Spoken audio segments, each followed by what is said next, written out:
away without too much problem. There you see now the officer, or the suspect I should say, bumping into cars, unsuspecting people driving down the street, and this guy's trying to make his getaway from a bank robbery, and he points the gun at the driver of this truck, then he'll shoot the window out. You saw it right there.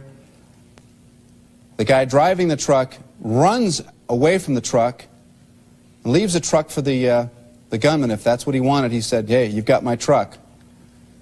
And then this suspect, who was in the car,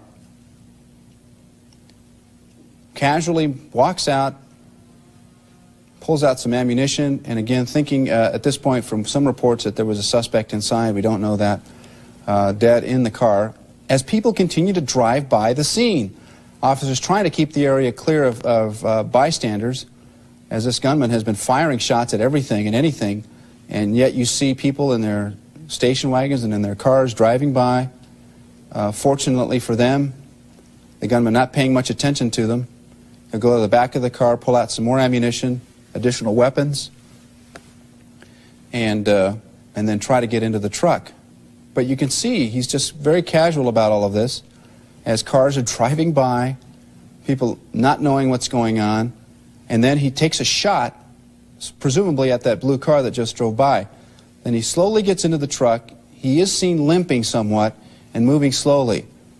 And it looks like he wants to drive up that street, but facing him is a speeding police car, the squad car racing to the front of the pickup truck, pulling to one side, officers shooting through the windows at the suspect, then getting out of the car, taking cover behind the black and white police car, using it as a shield, armed with automatic weapons at this point, not being outgunned, and the suspect taking cover behind the white car. And then this guy just starts to shoot at the houses, shoots at anything and everything he can see. Officers watching his every move as we watch from the helicopter. See him fire in the air and then fire into that house, into that car that's parked in the driveway. Officers make their way to the front of the squad car. One officer lays down in front of the squad car, underneath, as the gunman waits.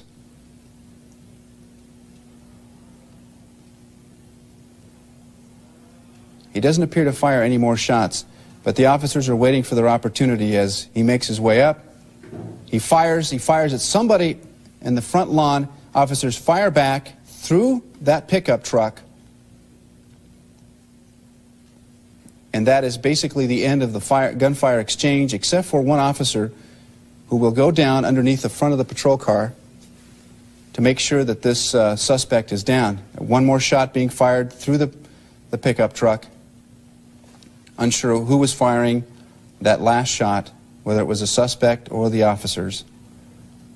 Incredible, incredible confrontations, both the confrontations that we just shown you.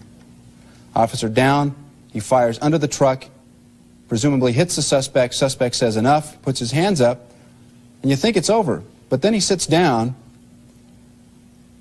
He looks like he was hit once again. And the rifle is at his side, so officers really aren't sure whether or not it's safe to approach him.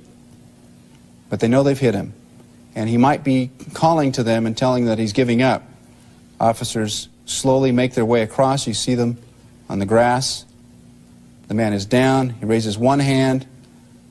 Apparently can't lift the other. And then officers move in to cuff him. They turn him on his stomach.